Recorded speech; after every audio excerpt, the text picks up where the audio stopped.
Assalamualaikum warahmatullahi wabarakatuh. Perkenalkan, saya Alvina Seviandari, NIM 2024 10 10 10 22 dari kelas Data Mining A. Di sini saya akan mempresentasikan hasil modul praktikum Data Mining, yaitu modul 6, K-min Clustering.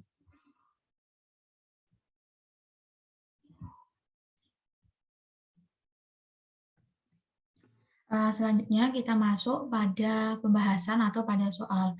Nah, di sini kita disuruh untuk melakukan 3 pemrosesan data. Yang pertama adalah data processing, selanjutnya ada modeling, yang terakhir adalah opsional. Nah, yang opsional ini tidak wajib untuk dikerjakan. Nah, untuk di data processing ini kita menggunakan sebuah dataset yang berjudul mallcustomer.csv. Nah, dataset tadi sudah saya upload di Google Colab, jadi nanti tinggal kita load saja.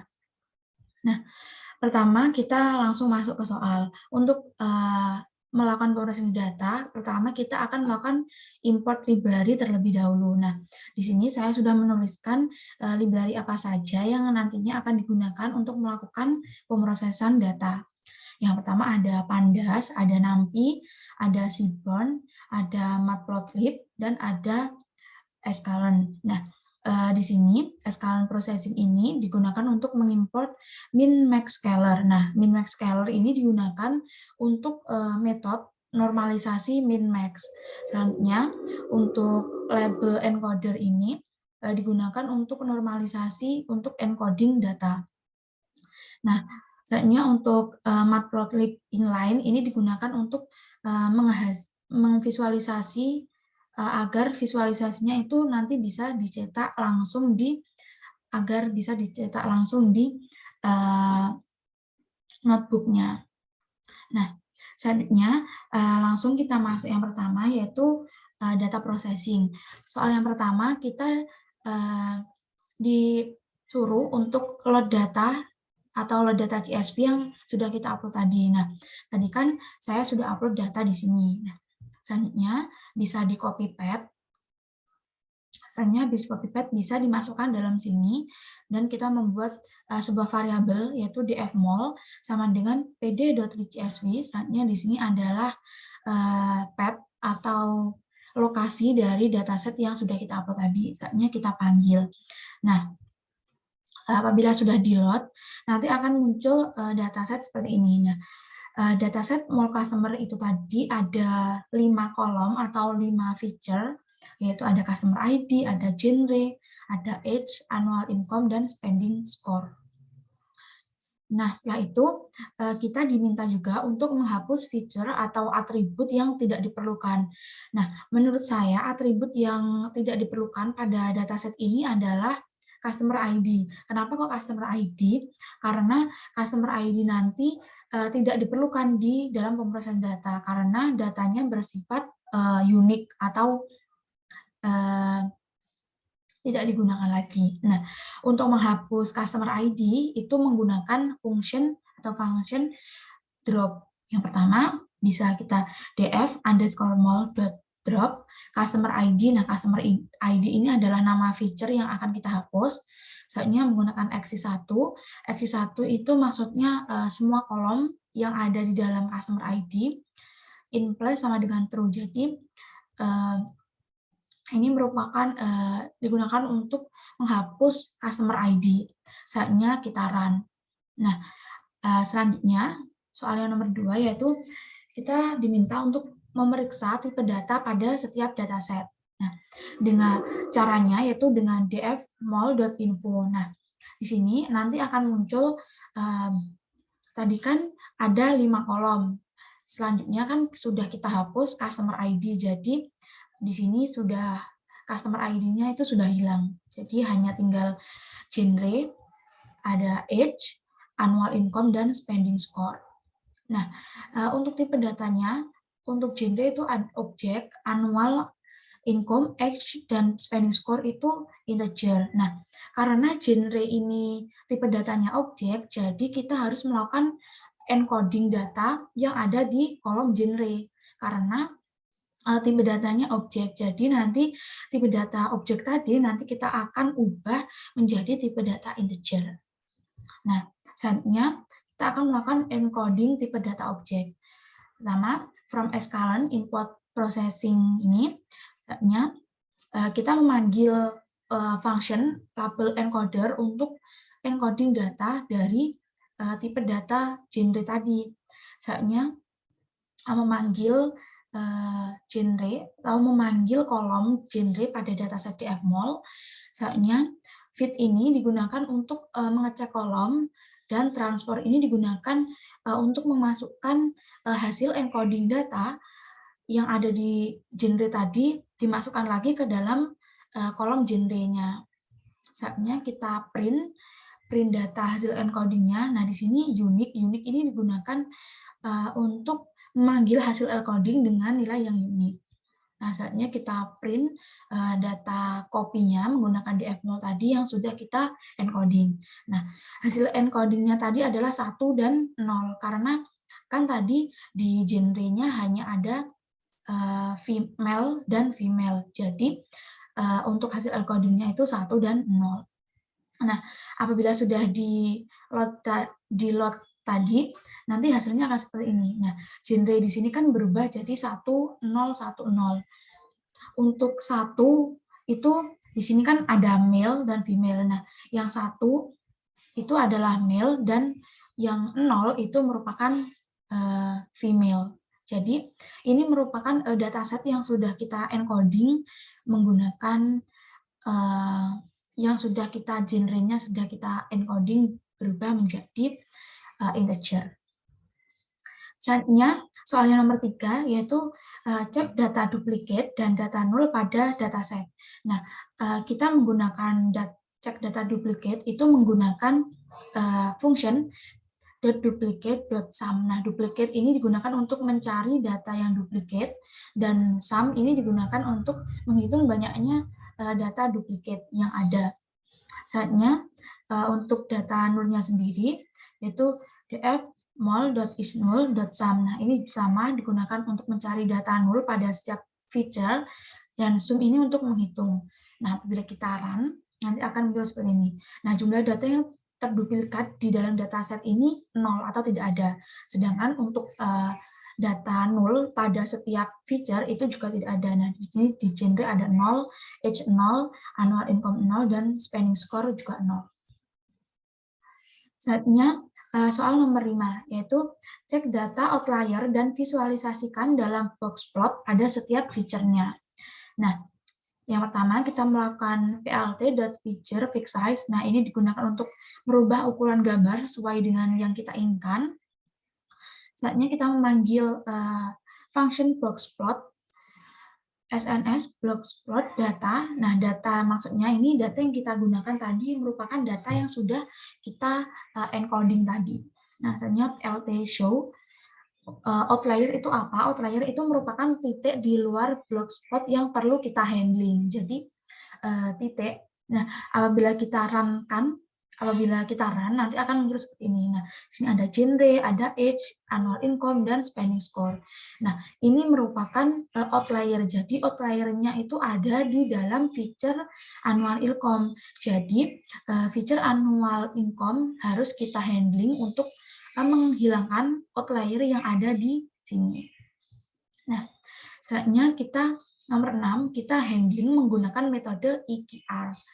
Nah, yang pertama kita menggunakan variabel Q1, data copy annual income menggunakan kuantil 25%, dan untuk Q3 menggunakan kuantil 75%. Saatnya untuk metode EQR itu untuk perhitungannya itu menggunakan Q3 dikurangi dengan Q1. Soalnya data copy annual income .mas, copy ini saatnya dimasukkan di sini perhitungannya. Saatnya kita print data atau kita load yang sudah kita handling tadi. Nah, muncul seperti ini. Dataset ini merupakan dataset yang sudah kita handling. Saatnya kita akan mengecek ulang apakah outlier tadi sudah hilang atau belum. Nah, karena outliernya tadi kan hanya ada di feature annual income. Jadi di sini saya hanya mengecek pada feature annual income saja. Nah, menggunakan sama plt.feature fixed size, misalnya SNS box plot data copy. Nah, di sini ada feature atau kolom yang kita ambil. Nah, apabila kita run nanti akan muncul seperti ini. Nah, di sini sudah tidak ada outlier yang tadi. Nah, di sini kan tadi ada outlier yang di luar box plot. Nah, di sini sudah tidak ada. Jadi, handling yang kita lakukan tadi sudah berhasil.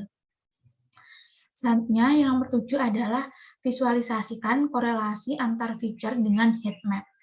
Nah, untuk korelasi data di sini atau korelasi feature, kita menggunakan function core untuk menghitung korelasi antara feature yang satu dengan feature yang lainnya. Misalnya, SNS heatmap data core sama koma not true. Nah, di sini merupakan hasil dari visualisasi korelasi antar feature. Di sini ada genre, ada age dengan genre, annual income dengan genre, dan spending score dengan genre. Selanjutnya soal yang nomor 8 adalah normalisasikan data menggunakan min-max. Nah, yang pertama kita akan mengcopy data, yaitu df mol copy tadi akan kita ganti lagi menggunakan variabel data 2. Nah, untuk function min-max, nah min-max itu saya masukkan ke dalam variabel scalar. Nah, selanjutnya kita akan melakukan normalisasi menggunakan scalar.fit data 2. Dan di sini feature yang kita akan normalisasikan menggunakan min-max. Nah, di sini yang saya normalisasikan itu hanya feature age, annual income, dan spending score. Kenapa kok gitu? Karena value yang ada di ketiga feature tadi itu belum pada rentang 0 sampai 1. Sedangkan feature genre itu sudah ada di rentang 0 sampai 1. Nah, apabila sudah di-run nanti akan muncul seperti ini.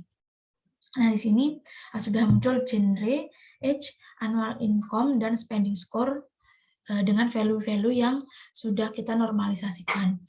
Nah, bisa kita lihat di sini value yang ada dalam rentang 0 sampai 1. Tidak ada yang lebih dari 1. Selanjutnya, soal yang nomor 9 adalah menampilkan scatter plot dari korelasi feature-feature yang ada di dataset. Nah, di sini saya menggunakan perulangan, itu def sebelum cluster XY. X ini untuk label X dan Y untuk label Y. Nah, misalnya PLT scatter, df mol X, dan df mol Y. Yang pertama, ini untuk scatter plot antara feature genre dan age. Nah, misalnya ada genre dengan spending score. Misalnya ada genre dengan annual income. Nah, di sini ini merupakan titik-titik atau scatter plot dari hubungan antara dua feature ini. Nah, untuk feature age dan annual income ini termasuk scatter plotnya itu sudah menyebar di segala di sini. Nah, di sini bisa dilihat di kotak ini scatter plotnya sudah menyebar. Untuk cluster sebelum cluster age dan spending score juga begitu. Dan yang terakhir ada annual income dan spending score. Selanjutnya masuk yang kedua yaitu modeling, dan soal yang nomor 10 yaitu clusterlah dataset dengan nilai cluster 3, 4, 5 dengan atribut annual income dan spending score. Jadi yang kita clusterkan nanti hanya feature annual income dengan feature spending score menggunakan 3 cluster, yaitu ada 3 cluster, 4 cluster, dan 5 cluster. Nah, yang pertama kita import dulu k-nya, setelah itu kita melakukan perulangan, itu clustering X, Y, K. Hanya kita memanggil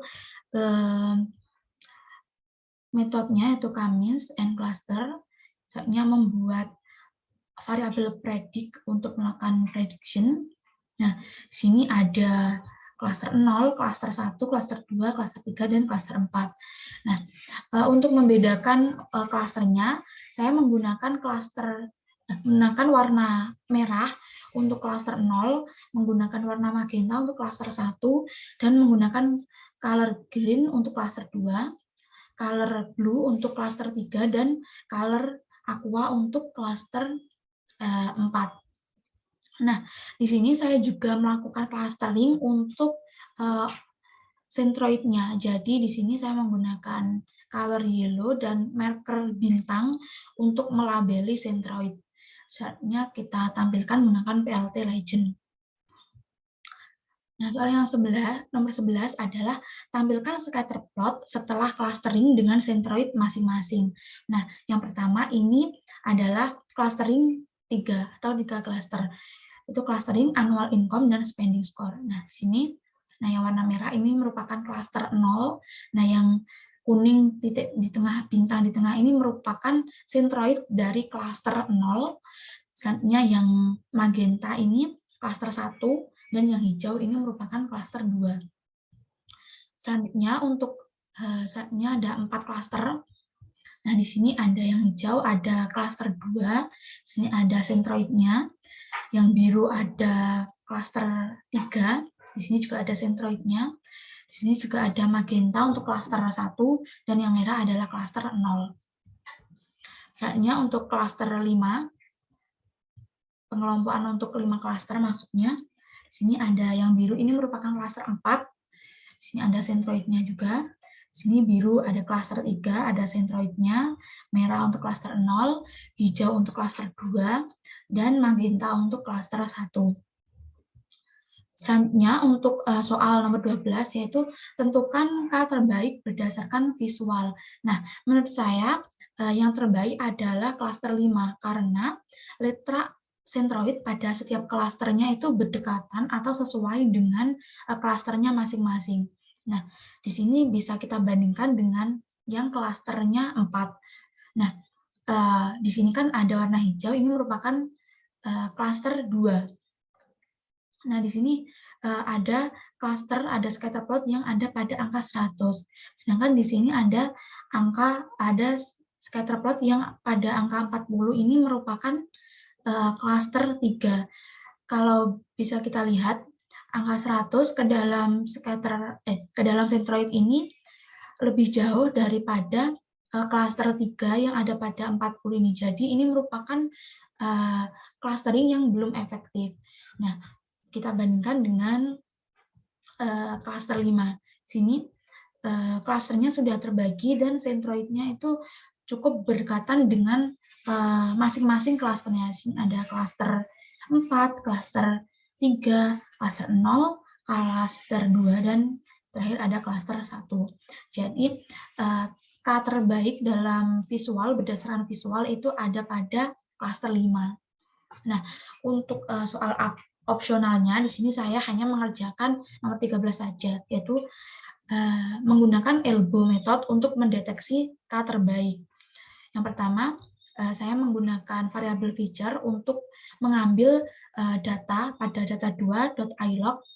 Kita mengambil semua baris yang ada pada data 2 atau data yang sudah kita encoding tadi, dan pada kolom 2 dan 3 atau pada indeks 2 dan 3. Nah, indeks 2 dan 3 ini merupakan indeks dari annual income dan spending score-nya. Selanjutnya, saya membuat list kosong yaitu elbow. Selanjutnya A sama dengan range 1 sampai 10. Selanjutnya menggunakan perulangan yaitu for I in A. Sini memanggil metode K-means dan melakukan penambahan atau hasil dari yang sudah kita lakukan perulangan tadi akan kita tambahkan ke dalam list kosong tadi, yaitu di elbow. Nah, selanjutnya kita masukkan atau kita visualisasikan menggunakan PLT plot range 1, 10, elbow, PLT X label jumlah klasternya. Nah, untuk jumlah klaster ini merupakan label dari X. Makanya kita PLT show, nanti akan muncul seperti ini.